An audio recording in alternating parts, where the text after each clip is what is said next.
Welcome everybody. This is our second event doing a webinar, so we really appreciate all of your patience while we adjust to this new way. We are so grateful for our panelists who have joined us today. Thank you so much for being here, for being patient with us as we do this.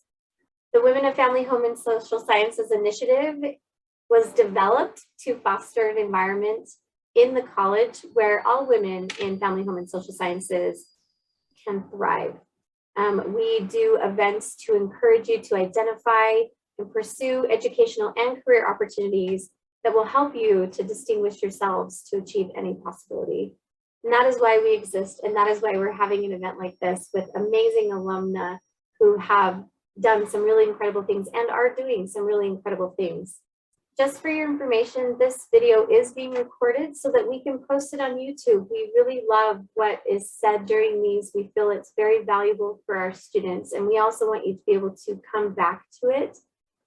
In addition, we'd love for you to join our Instagram page because we have a lot of events like this, and that is the tag for it is BYU Women of FHSS. We'd love for you to join our Instagram page.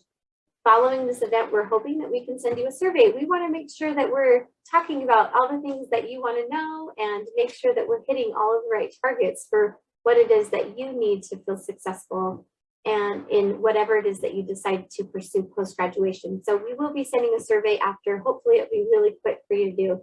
Again, thank you so much for joining us today. At this time, we would like to invite our panelists to give their own personal bios. And so I hope you're all prepared to do that for us. I'll go around kind of our breakout room and we'd love to hear from you a bio before we launch into our question and answer session. So Catherine, I was wondering if you could start. Sure, like a professional bio? Yes, or anything you want to say. Okay, I graduated from the econ program in 2002. And then I decided to go to law school at BYU and made a really poor decision to go on a mission between my first and second years of law school.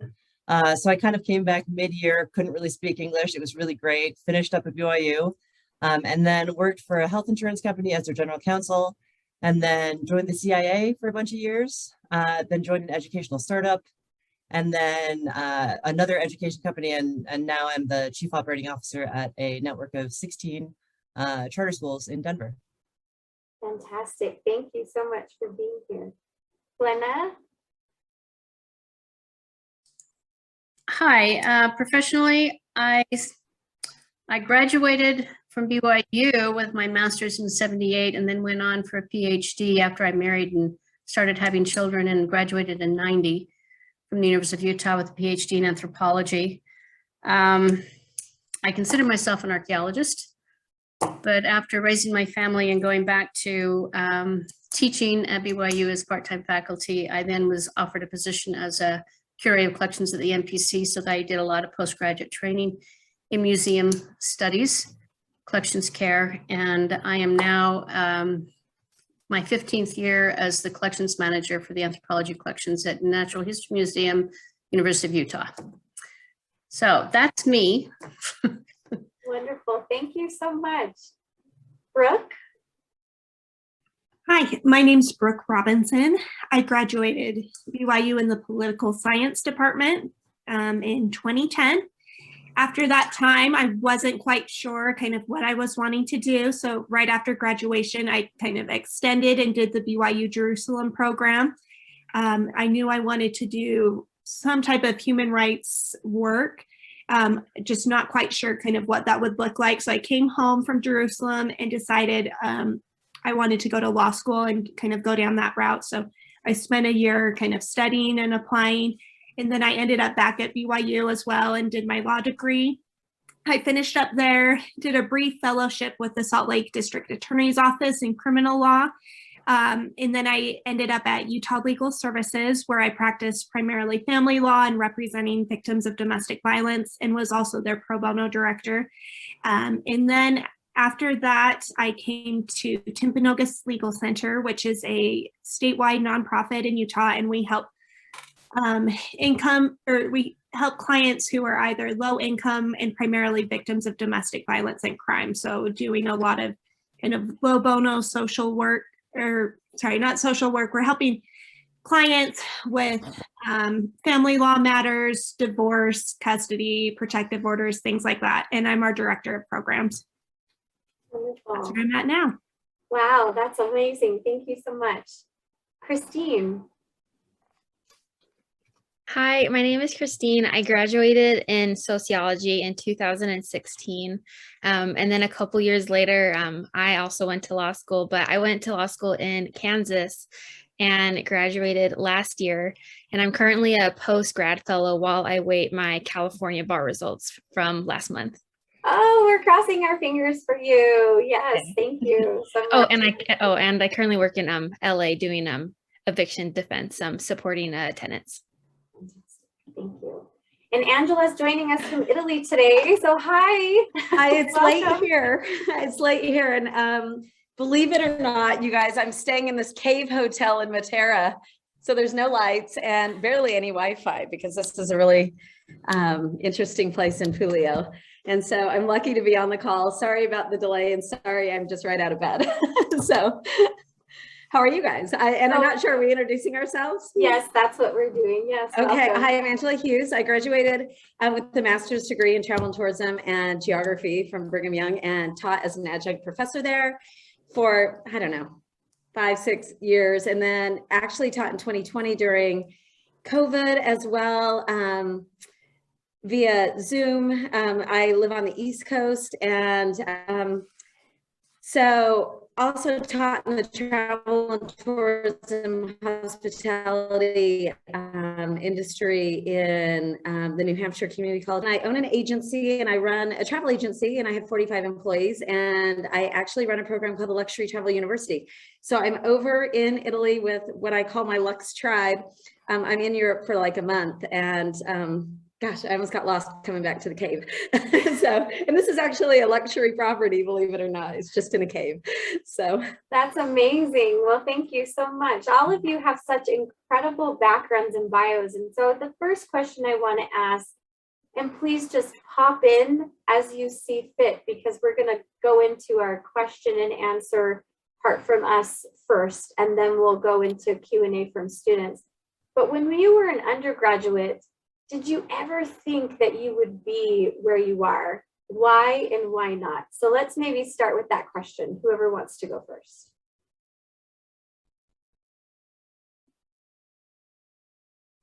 I'll go. My answer is no. Once I started in archaeology, I mean, I have to admit, I started out as a chemical engineering major, but finally realized that archaeology really allowed me to be any kind of a scientist I wanted to be, as well as include my social sciences. And, but when I was an undergraduate, I really thought I would be an archaeologist in the field. And I have managed to do that throughout my career, but it's almost impossible to do when you're trying to raise children. And so I found that for almost 20 years, I had to do something else that allowed me to raise children at home and not be out in the field and being gone for months at a time. And so I always thought I'd be doing archaeology, but I didn't think I'd be doing it in a museum. So.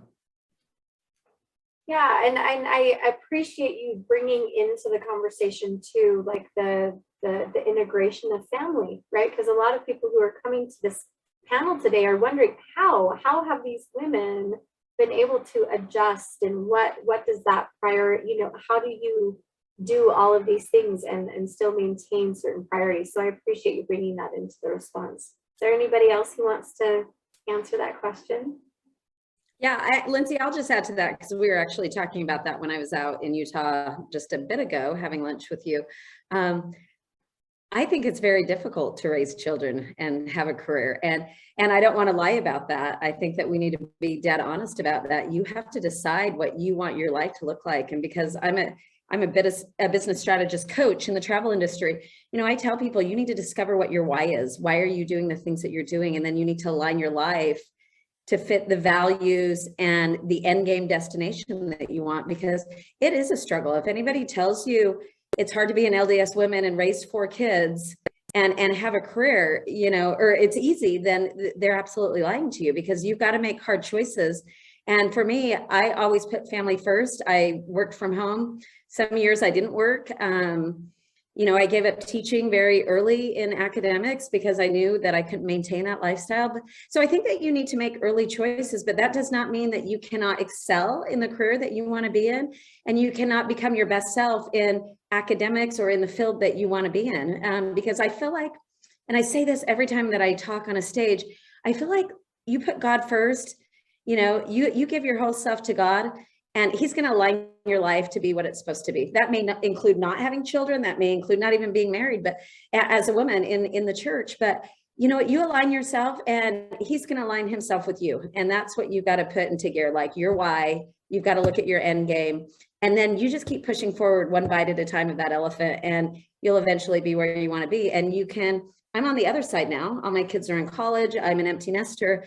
And now I feel like, because I align myself with family and God, and put that as a priority, everything's fallen into place magnificently, exactly in the timing that it was supposed to be. So, And I want to add my endorsement to that totally.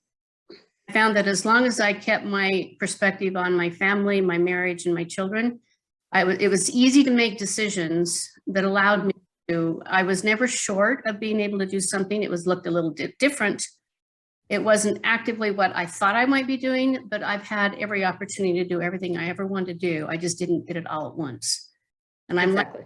They're now married with their own families, and I'm doing everything I ever wanted to do 30 years ago, but I'm doing it now, and I love it. So I always say you can have everything you want, you just can't have it all at once. Yeah. Lindsay, I'm assuming that it's okay to present varied perspectives on these. Jump in. Awesome. So thanks, Glenna and Angela. I appreciate your thoughts. I had a little bit of a different experience, so I'll just share that in case it resonates with anyone here. I thought I was going to be a stay-at-home mom. My mom was a stay-at-home mom. All of my sisters-in-law are stay-at-home moms, and my mom put a ton of pressure on me to be a stay-at-home mom. I didn't get married until I was in my early 30s, and my husband and I met in DC like many years after I thought I was past my prime.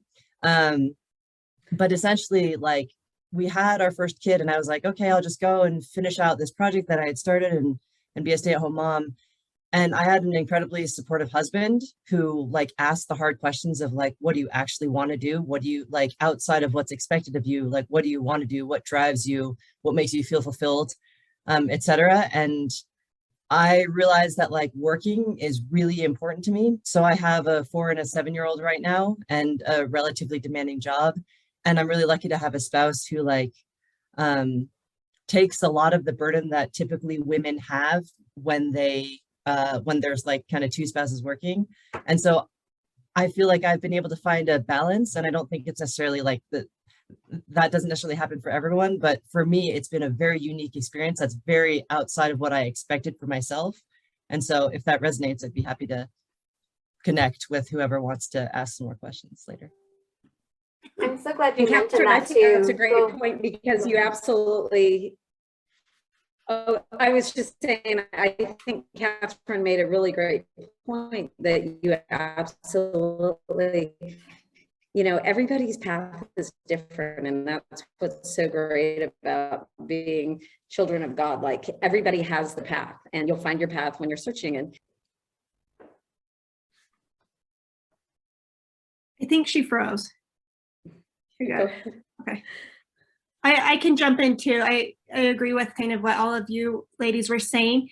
I think some other things, I never expected to be in family law, even though kind of following that political science degree, most people do end up going to law school, but I always said, I'm not going to law school. I'm going to do something else. I'm going to get a master's in this field or do an MPA. I expected to maybe be in the political field, but I ended up in law school, and then I ended up in a field where I never even took any family law classes, which is funny, like just to see how things evolve. But I have a great job. I love it. I think it's important to find an organization or a company that appreciates you and is a good fit, and having a good boss can make a big difference. I have a fantastic boss, and she is so supportive of kind of having flexibility and just understanding kind of what I might be going through in my life, and just having like a good office dynamic and having a good relationship with your coworkers can make a big difference. I would say yes, being a mom, that is the hardest job. Like my job, I feel like is easy. Like there's still challenges, but I feel like being a mom is like the thing that is pushing me to the edge. I have a 2-year-old and a 4-year-old who can be little terrorists at times. And so with my current position, I primarily work from home, or else we're also going into domestic violence shelters. So there's different events that come up. But I think just having like set expectations of what you're wanting, and there are so many new positions and jobs that are available. I think there's so many options, especially with this pandemic. It's opened a lot of things up. My job was already using Zoom before COVID happened. So this was something we already had in place, but I think other companies and other fields have picked up on that. So I don't think there's too many ways you can limit yourself. There's so many more opportunities available, whether it's working part-time, whether it's working remote, but just kind of coming up with what drives you and having a job that I think, at least for me, I need to be doing something I feel passionate about, because I'm not here for the paycheck. So finding something that like you want to do, and then kind of setting up your schedule and priorities in line with that. Christine, did you have anything that you wanted to add to this question? Yeah, I'll say just career-wise, I think this is where I thought I would be. I started to think about law my very last semester of school. Like I started to like audit a class and do the like orientation and stuff that BYU law school had. And then personally, and like going into the family stuff, I got married and divorced. So I'm definitely not where I thought I would be like in that part, you know? And so that definitely goes into like some parts go expected and some parts don't. But yeah.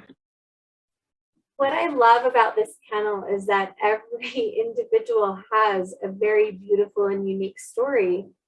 And I think sometimes when I meet with students as an advisor, we talk about, this is the plan, this is what it looks like. It looks very linear. And the hope from this conversation today, those of you who are attending, is to demonstrate and show you that it can look different ways, and that there's no shame or guilt associated with these paths that we've each been given. And I'm just very grateful to all of these driven individuals for being here today and for kind of exploring what life could look like in a variety of different lenses. So thank you for being so open and vulnerable about your integration from your undergraduate to where you are. So do you feel, my next question is, have you needed to adapt any part of your mindset, or maybe what have you needed to consider as you've integrated multiple areas in your life? Did you start off thinking one thing and then have to adjust?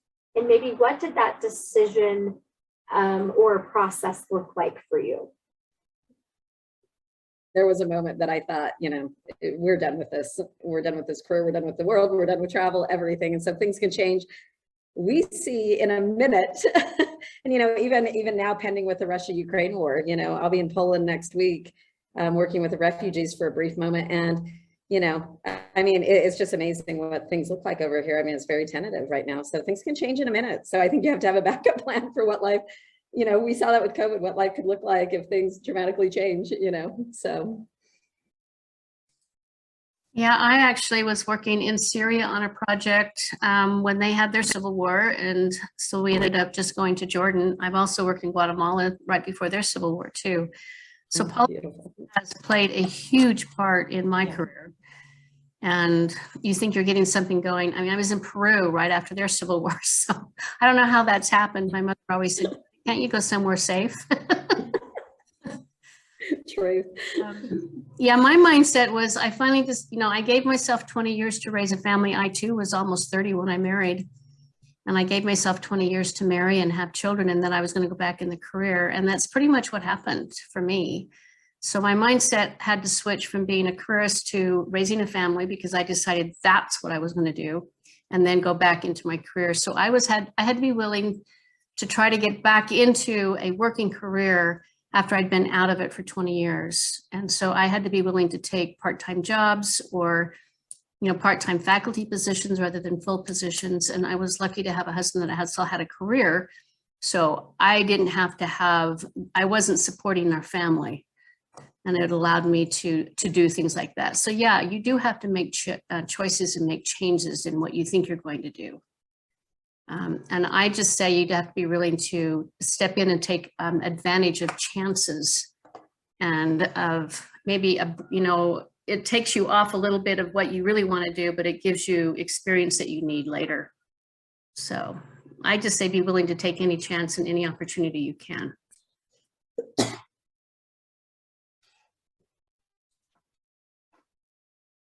Lindsay, can you repeat the question again?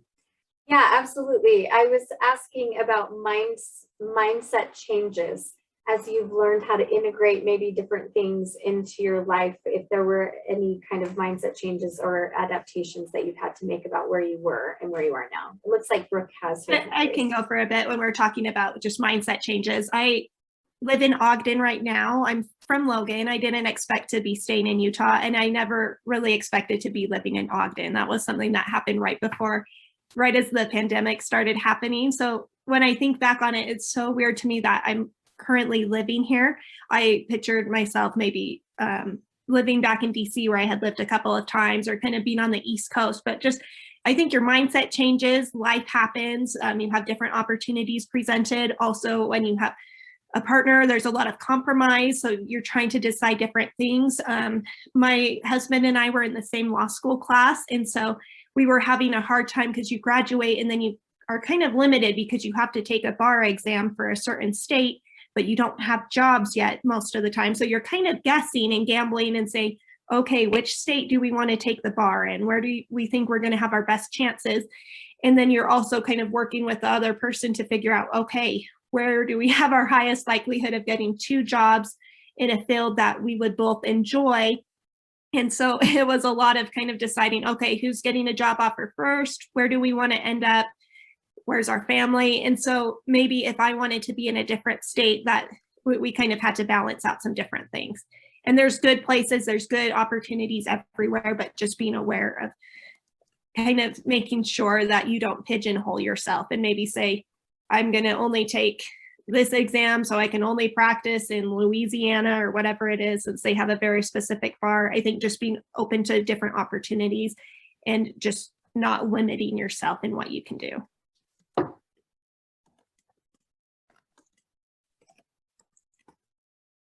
I'll jump in with something.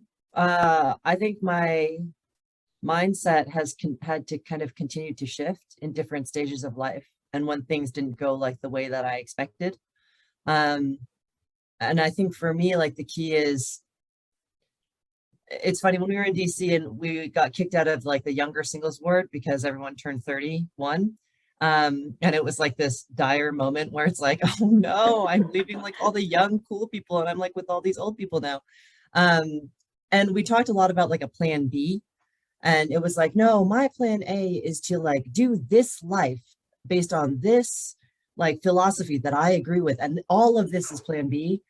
And I think changing like how we thought to like, no, like this is what I have in front of me and these are the experiences that I have. I'm going to make the most of whatever this stage of life is right now. And maybe the next stage of life will be a little bit different. Maybe it'll be somewhat the same, but I think being like nimble and willing to like accept things like, you know, a divorce or late marriage or loss of a child or loss of a job, all of those things. I think if we're not nimble, and we're like determined to find that path that we thought we would be living on, I think that makes it a lot harder. Can I just jump in and say amen to that? Because I feel often that there are things that we want to have happen in our life, and when they don't happen in the way that we anticipate, it seems like it's somehow wrong. And I find myself even having to retrain, even though I'm a big advocate for there's no such thing as a plan A, plan B, right? It's just a plan. That I find myself still going back to that mindset. And so I think that that's a very curious thing to even those who are here to go in and discover what is the narrative that I'm telling myself, and what does that mean for when something happens that's unanticipated? what will my narrative be then? So Christine, I think you wanted to talk about this too. Yeah, I was just gonna say, I feel like I'm experiencing that adjustment like on a small scale with my career, because kind of like Brooke was explaining, once you finish the 3 years of law school, you have to take an exam that you usually study like full time for like at least like 6 weeks, and then you wait months to get results, and so you're kind of stuck career wise. And so I actually took it the first time in July and didn't pass, and so took it again in February. And I've been very fortunate to have my post-grad fellow job, but I've still felt like in this limbo where like, oh, I thought I'd be like practicing, just kind of like settled career-wise, but I'm still like having like to wait, and so it's definitely just being flexible and also not like internalizing things that happen, like, oh, like if you don't pass the first time, it's okay. If the second time, like still okay, like this is just like a moment like in your career or like in your personal life. And I think that's perfect for kind of this next question about faith. How has faith shown up for you as you've had to pivot? Because let's be honest, pivoting is hard. Pivoting is really hard. Like I'm hearing about each of you having kind of, I want to say like war, right? Like these individual battles that you've had to look at with your life and kind of like pivot out in and out of different mindsets and circumstances and life integration and whatever you want to call it. So let's talk a little bit about faith. Like what has that looked like for you in your decision-making process as you've had to transition and pivot?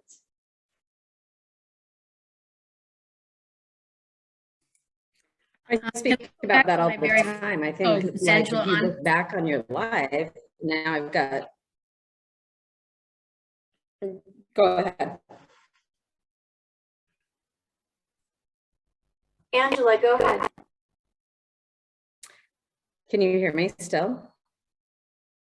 Okay, I'm not sure because I'm kind of, again, I'm in a cave.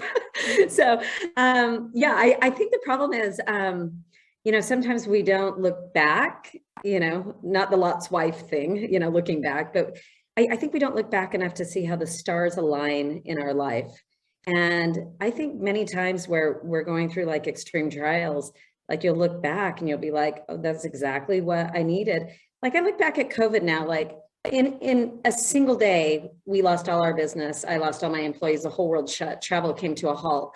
The whole, in my mind, I thought nothing could be worse. Like we would never come out of that. And I look at like COVID now and the opportunities that COVID gave me for that piece of rest. It wasn't really rest. We still work 24/7 through it, but that resting piece of doing something a little bit different, twisting and being able to use our like creative resources to rebound and everything.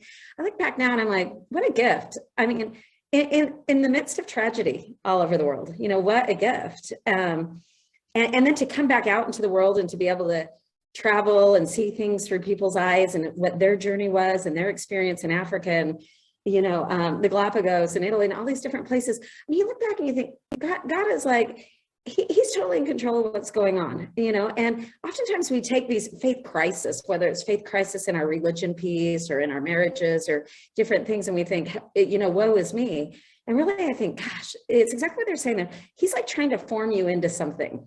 And I love looking back at the stars. And I always tell people, like, look at how your stars aligned over your life. And it doesn't always look how you thought it was going to be, it doesn't look like March 2020 for me, it doesn't look like maybe when you divorced or when I was talking to someone tonight who's on my trip and she said my daughter died a drunk driver at 18. And, I'm just tearing up, like listening to her story. And I'm like, how do you overcome that? I mean, there's so many things and she goes, oh geez, I'm just it's so tough now. I'm as tough as nails over that.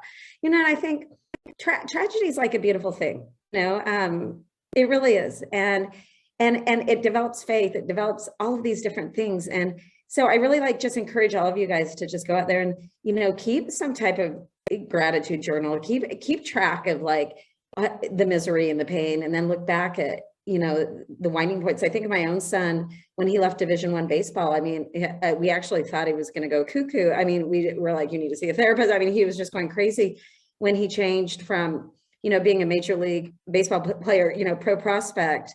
COVID really ruined all his dreams with that. And we were really, really sad about that whole thing, as a young college student, like so many opportunities lost. But out of it, he became a pilot. Now he has his career on track. He's graduating. He changed schools from BYU to UVU, and so many things that didn't look the same way as, pre-COVID. And I think, we thought he would have to go to like a mental institution to deal with, the possible depression that might follow, the potential of leaving college sports and the possibility of pro sports. And really, it was such a blessing in disguise all along the way. So I encourage you guys to look at that and don't think, oh my gosh, tragedy, adversity. Think this is a great thing. Like God's making something of me and, he's building my faith. Glenna, I saw that you had raised your hand. Well, I think I was going to say a lot of the same things that Angela was saying. As I look back, and I think I'm the oldest one here, and I've had a long career. But I look back and I can remember one night that I was, I still had young children at home, and I had an opportunity to get a job in archaeology that I'd wanted for a long time. And I remember filling out the application and sitting up all night just thinking about it. And then decided that no, I couldn't do this because this would take me away from my children. And I decided that no, and it was my decision. My husband didn't tell me to do anything. There was no pressure. It was my own decision. And that was when I really made the decision that for at least, that my family was first, because I had made that commitment when I married and had children. That was my commitment. And so I committed, and I did not put that application in. And I thought that was going to be the end of my career as an archaeologist, and I'd have to do something else. And I have, as I look back now, everything I've ever wanted, I have. And it's come back to me. And I really feel that that's the faith that you have to have. That if you really are choosing and making the right decisions and involving your faith, you will get what you want. And I love that, because that's going to look different, right? Like that was Glenna's experience, and Angela's experience was Angela's experience. And then there are, multiple of us where the right thing looks differently. And that's something that I think is really, really important in this conversation. So thank you so much. Was there anybody else that wanted to jump in on that question?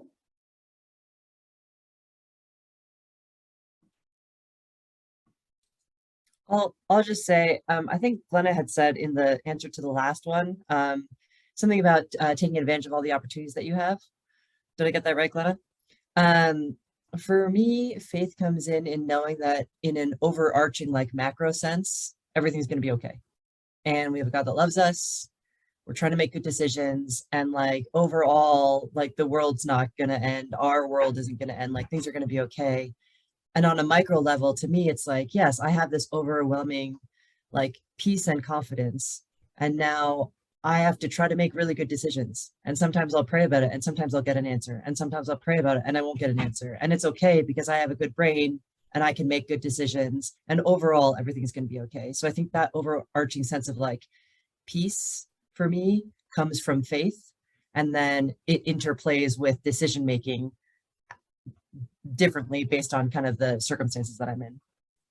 Wonderful, thank you.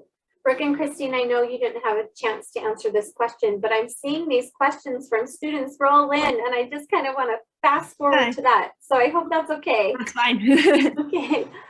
So thank you so much for this. I'm really excited to see what kind of questions the students who are attending have. So feel free to use the Q&A feature that we have, but also feel free to do the chat. But I've just been watching these roll in, and so I'm just going to start asking these, and maybe we can just take a couple minutes, and we might bounce around depending. So if you're interested in answering, just unmute so that I can get a cue that you want to talk. So the question that I thought was really interesting is, have you ever experienced imposter syndrome, and how do you overcome that? Or how have you overcome that? Or are you still kind of battling that?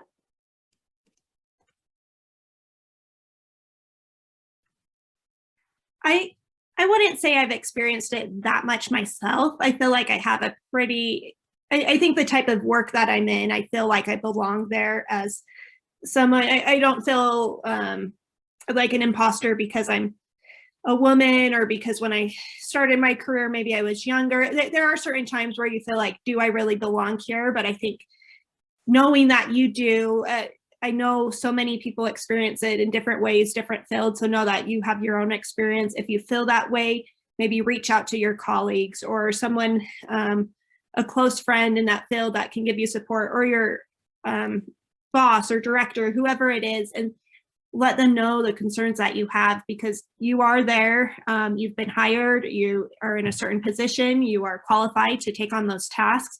I think sometimes I still look back and I'm like, how am I an attorney? When did, like, I still feel like an 18-year-old, like, and I'm supposed to make legal decisions for people. And so sometimes it is just kind of realizing this is how people feel. Like, we're just all kind of getting through this together. We've gone through the training. Sometimes it still feels kind of weird to feel like you're a real grown-up or that you're in this real position and have responsibilities, but knowing that, yes, you do belong, you've had the same training, you might have had different experiences than everyone else, but if you're in that position, you're qualified, someone believes that you are meant to be in this position, and go from there and have that confidence. Even if you maybe lack a bit of confidence, you're there, you can develop your skills.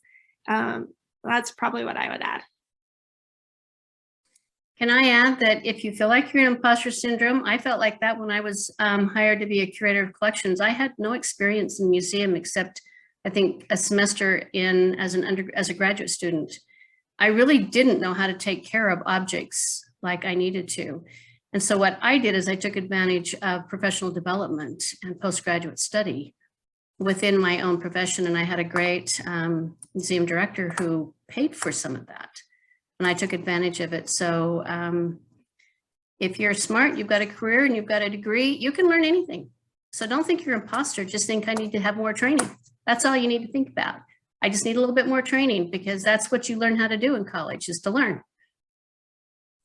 And I love that, because and I want to say this to anybody who's here, but there is that research, I don't have the stats in front of me, I apologize, but that says that typically women, if they don't feel that they're at least 90% qualified for a job, won't submit their application materials.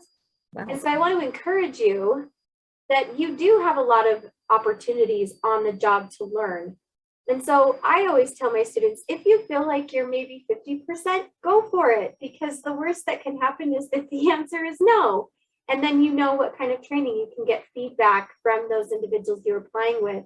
You can get the feedback that you need to go and seek out additional training that's necessary for a role like that. So I just wanted to give that as a practical solution to maybe that question.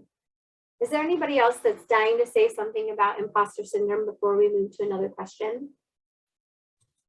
Dying is a high standard. Can I just sneak something in really quickly? I don't know if this is good advice, so take this with a grain of salt. It's worked for me and has helped in this area, but I've always been really honest in my interviews, because I figure, like, I was in front of a whole panel of executives and I was being hired to design a procurement system, and they're like, so you have no experience buying anything for a company? I'm like, nope. They're like, have you bought like staples or like paper for a company? And I said, nope. I'm like, but I'm smart and I'll figure it out.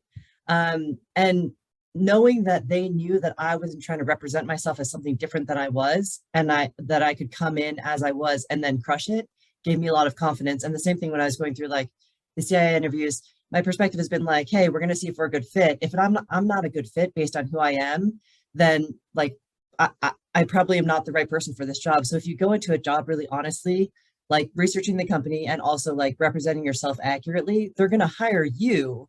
And then you'll know that since they hired you, that you're the right person that they want in that job. I love that. I love that advice. Thank you so much.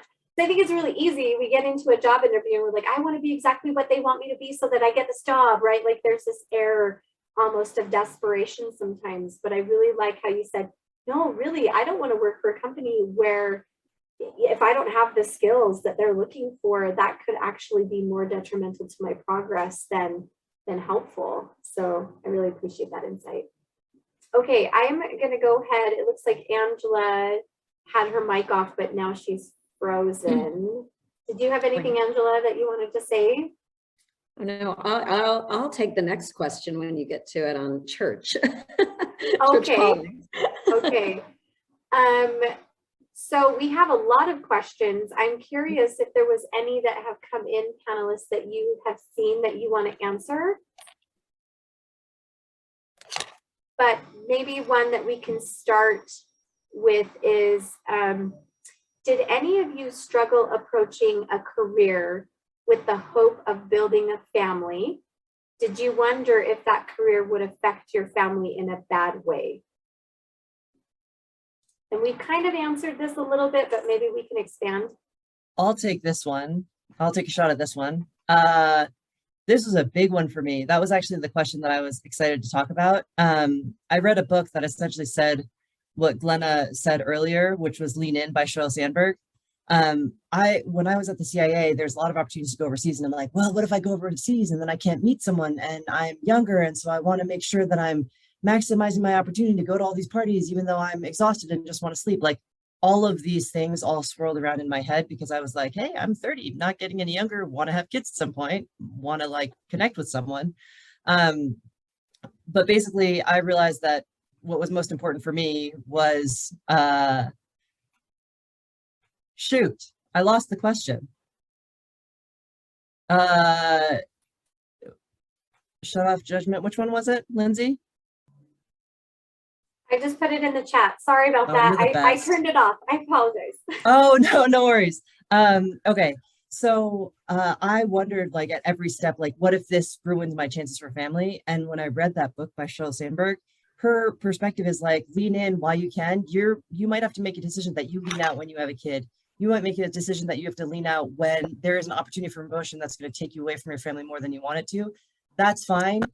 Make that decision when it's actually a decision, not like 3 years before you even have someone that you're dating that you might want to have kids with at some point. And that's really served me well. I'm going to have to read that book. That sounds great. Done. Does anyone else have anything on that? I really love that idea of we make pre-decisions a lot, I think. that that's just in our nature as women. Brooke, you had your hand up. I was going to add, when kind of having that struggle, finding a good career that's a good fit. Right when I was pregnant with my oldest child, I was at a job where I was going kind of last minute to court all around the state. And so it was not the most flexible job. If, say, I needed to like go home immediately or kind of find like a good daycare situation. And so it just wasn't what I wanted when I had kind of an infant as I was having my first child. I didn't want to have to go into Vernal and drive 3 hours each way last minute to court. And so I ended up coming to this current position that I'm at, and it's been just such a good fit for me where I'm at this stage in my life. I don't know if I love it and I might just stay here forever, but I don't know if that's going to always be my plan. But for this part of my life, it has worked out great and has allowed me so many opportunities.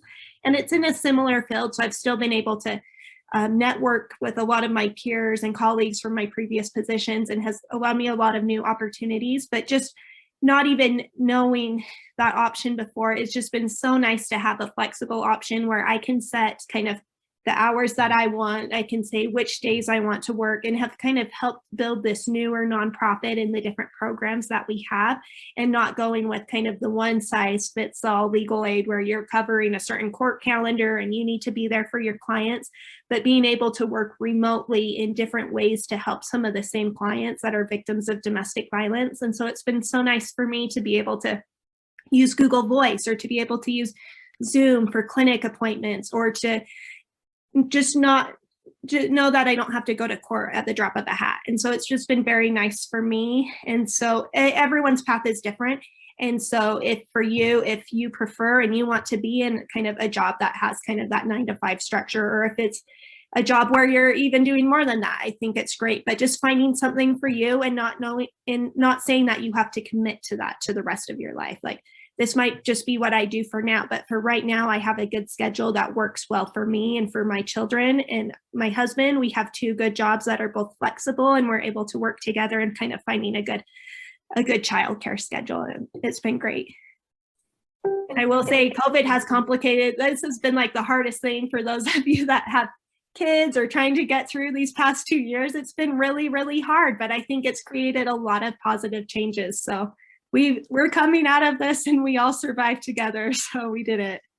And I'm so glad that you mentioned that too, Brooke, because like one of the questions that we have too is the insights on networking and finding those kinds of jobs that will give us that kind of flexibility. I mean, it seems with each of you, you've had to kind of design what that looks like, and you've really taken the time. So I'm wondering if maybe, and Christine, we haven't heard from you in a while, if you want to jump in on this one, but any insights on, you know, networking and job searching outside of maybe academia in social sciences? I mean, it sounds like each of you have a nonlinear way, right, to where you are right now, but all of us graduated in social sciences. So what kind of advice do we have for our students on this? I would say definitely just to be open to trying anything, because I feel like I've had a lot of different experiences and different like internships, either during my time at BYU or during my time in law school. Like I did a couple of internships with different nonprofits in Provo, and that was very opening for me. And it wasn't law related, but it was very valuable in general. And then I went into law school kind of with an idea of what I wanted to do, but I also just wanted to try things as well, because I was like, well, there's so much more, like I don't know for sure. So I interned in criminal defense, a little bit in family law, a little bit in immigration, and then even my job now, like I didn't like plan on doing eviction defense, but I thought, you know, like this is helping people, this is in the general field of what I like, and so just why not try it. But it definitely is hard networking, especially if you're making moves to different states, you know, going from undergrad in Utah to law school in Kansas, and then trying to find a job back in my home state. You know, you definitely have to get creative, sorry. And, you know, very grateful that we have the internet today, because it definitely helps with networking and just being able to find a job, even if you live like several hundred miles before you make that move.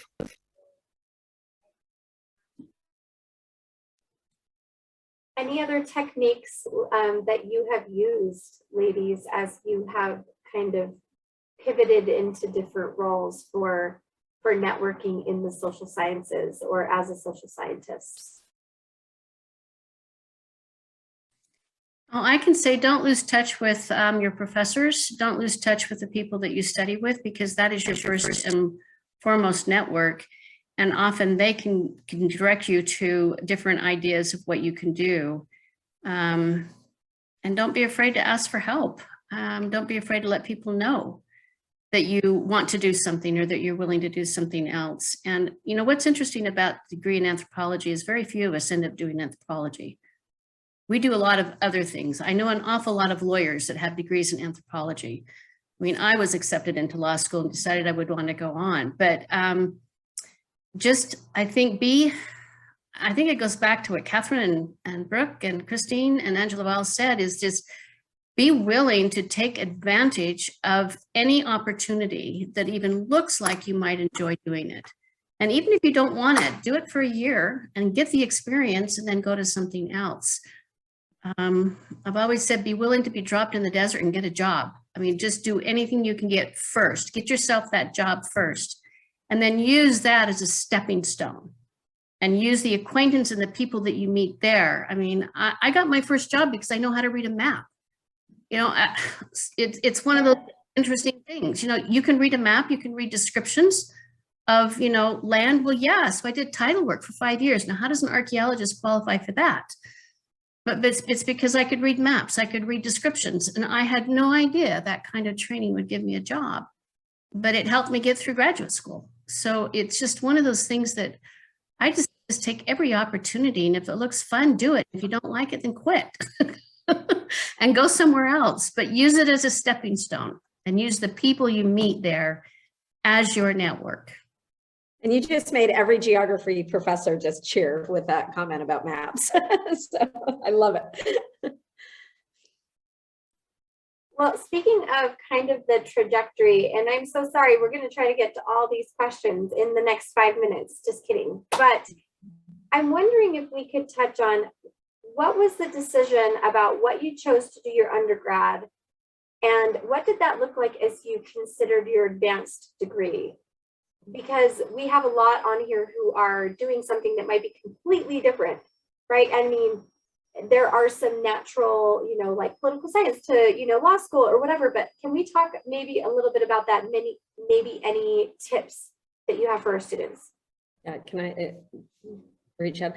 Yeah, mine was a total fail. I mean, it really was coming out of undergraduate. Like I applied to MBA school, you know, I really didn't have the mathematic, you know, gene pool in me.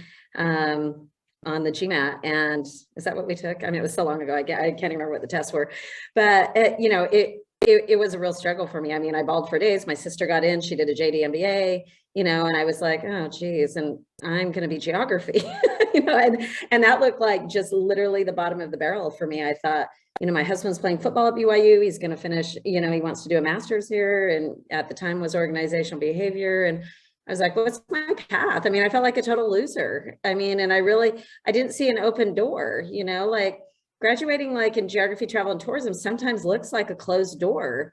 And even though my family was in the business and everything, and, you know, the thing is I ended up applying. My father-in-law, you know, and it was a blessing. He was like, hey, I'll pay for your school if you apply to get a master's. And I thought, okay, I'm not gonna be stupid. Someone's gonna fit the bill for this. You know, I'm gonna give it a go. And I almost didn't get into the geography program. I mean, in some ways I'm not an academic, even though I was a college professor, but I'm an entrepreneur. I think outside of the box. I'm not good on, you know, tests and all these different things. You know, I am a creator. And the thing is, looking back now, I'm like, that closed door, geez, really laid out a whole entire different path for me. And starting with teaching and mentoring right in my graduate program. And then, you know, moving on, and that was a way to support my family when my husband was in graduate school. I mean, it was just so amazing. I look at those things and I'm like, what creative tithing blessings from taking a different path that looked like the road less traveled, the worst path. And now I look back and I'm like, oh my gosh, if I didn't have that, I'd never be where I am now. I would never, you know, I speak on the international circuit and tourism, and, you know, having that educational background has helped so much, you know, to get up on stage in Turkey in 2 weeks and talk, you know, and I'm like, I'm so thankful now that one door closed and another one opened. It's so, back to our original conversation, it doesn't always look like it's gonna look, you know. And now I've learned everything I needed to ever know in business, and I teach people how to run their businesses, and I think I didn't really even need that degree, you know. So there you go, MBA school. You know, it worked out. So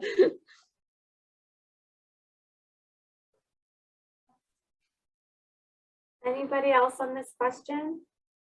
I'll just add, I had a hard time deciding my undergrad major for a little while to political science. I think just expose yourself to different opportunities, take different types of classes, and take advantage of the different opportunities and programs that there are. BYU has so many great programs, and a lot of them are pretty affordable. I did the Washington seminar, and during that time, I ended up kind of deciding that I wanted to go into the political science field. I met a lot of great people and made a lot of friends in my program there. I still have friends from that program that I keep in touch with that live in like London, and we've been in touch like since we did an internship back when I was 19.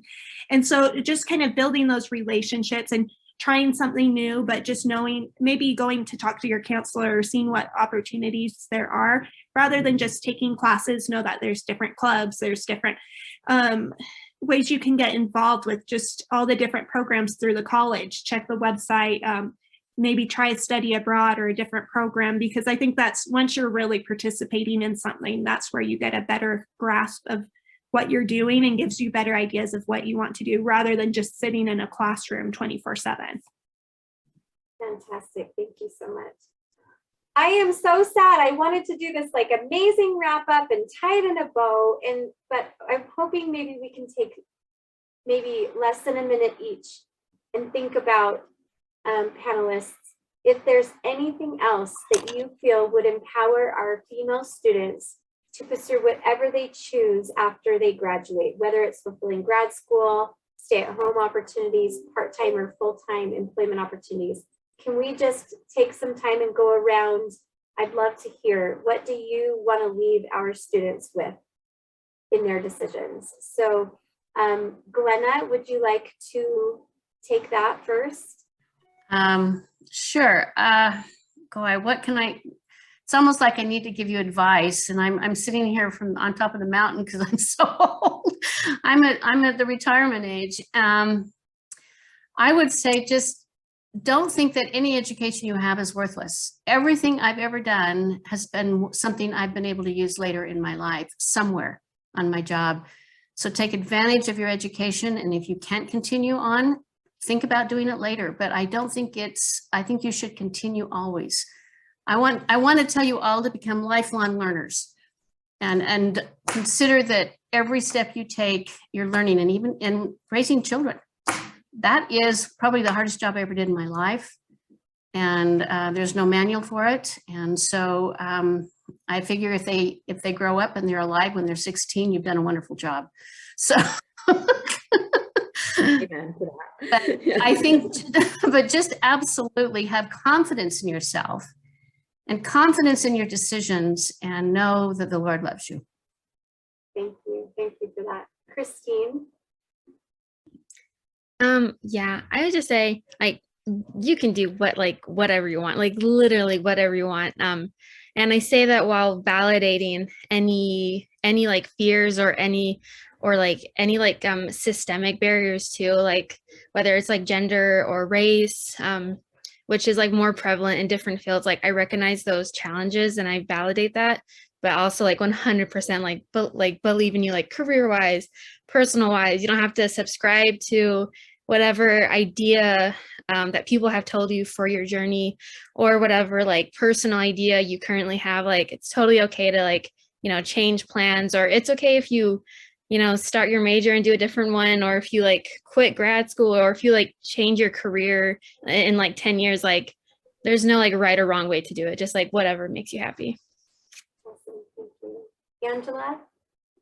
Yeah, I would say, I would definitely just make sure your path includes giving back. I can tell you because I work in the luxury travel world, so I have two different lifestyles. I talk and work in the luxury travel world, but my heart's like in the garbage dumps.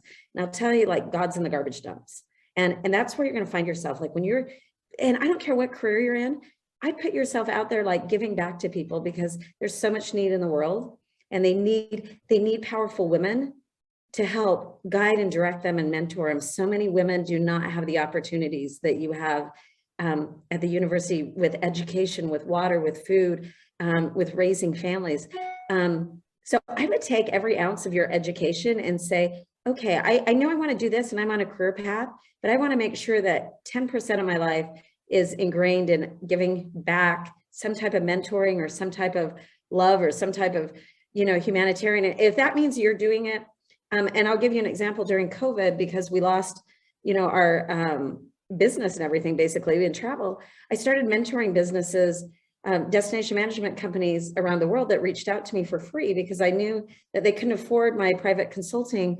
And that was life-changing for my business, and I'm here with one of them right now, who lived in Sicily. I've consulted her for free, and it ended up into a business opportunity 2 years later.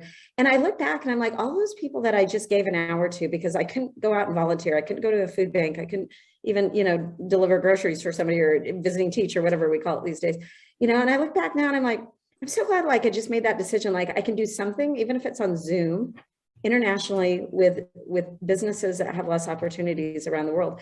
And it changed the course of my business and re-jump started mine. So Heavenly Father works in like these crazy, miraculous ways where you think that, like, you're so worried about your path and your future and everything.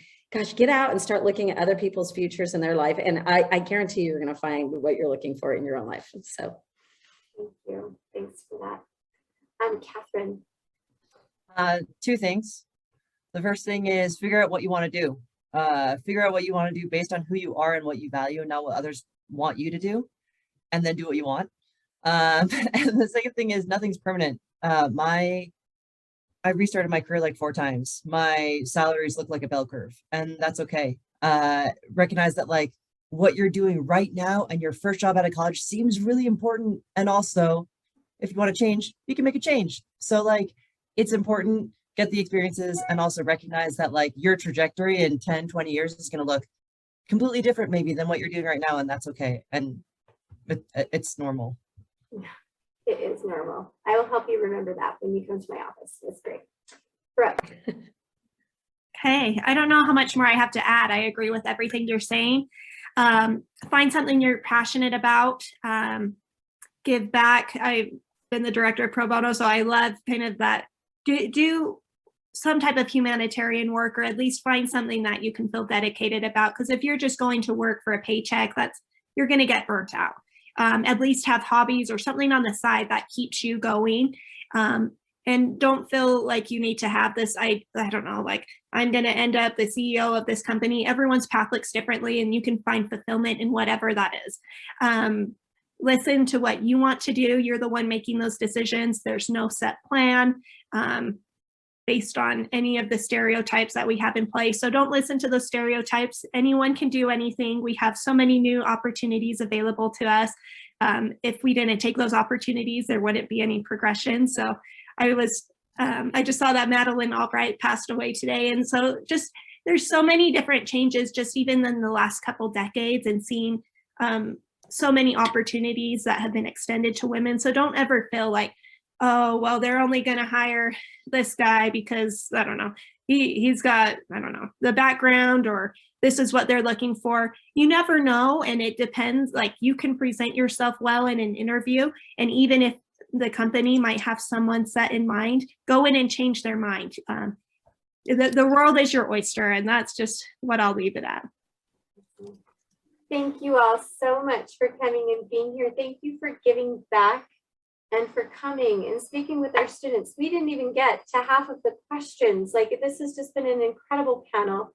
I don't want to put you all on the spot, but I copied all the questions down, and maybe there might be an opportunity where we can figure out a way to answer some of the concerns that these students have about their futures. You are all just incredible, incredible women. Thank you for your life, for your service, for everything that you've had to do, to what you experienced, to give back in ways that are so meaningful for our student population. And thank you, everybody, for coming. We appreciate it, and we'll end our meeting right now. Thank you.